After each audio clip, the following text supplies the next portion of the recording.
Assalamualaikum tuan-tuan dan puan-puan yang menonton video saya. Nama saya Syed Rosli.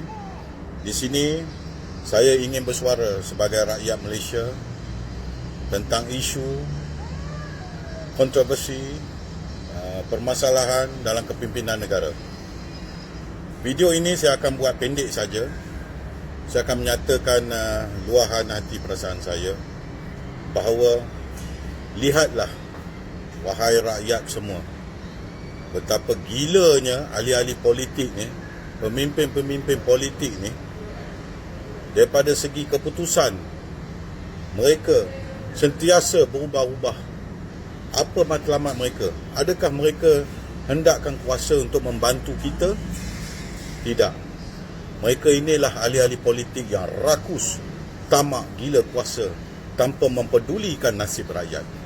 Dengan keadaan ekonomi yang makin meruncing, banyak rakyat yang hilang pekerjaan dan tiada masa depan yang cerah.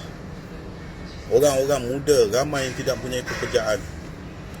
Di dalam situasi yang begitu kritikal, tetapi mereka masih boleh bermain politik.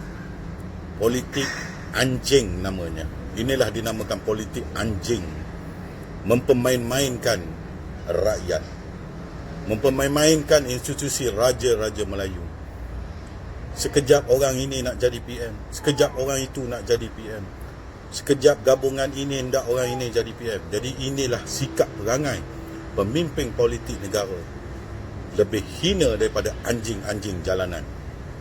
Jadi wahai rakyat semua, nilaikanlah mereka. Mereka ini lebih hina daripada seorang pelacur yang lebih bermaruah. Mereka ini tiada maruah, tuan-tuan dan puan-puan. Seperti anjing-anjing jalanan, seperti anjing-anjing kurak jalanan. Saya yakin pelacur lebih mulia daripada mereka ini. Rakyat-rakyat, kemungkinan sudah tiba masanya kita membuat keputusan. Sudahlah menyokong pemimpin-pemimpin politik yang menghuru-harakan negara ini berpuluh-puluh tahun. Kita dalam kesusahan, tapi apa yang mereka fikir hanya kuasa dan gilakan kuasa.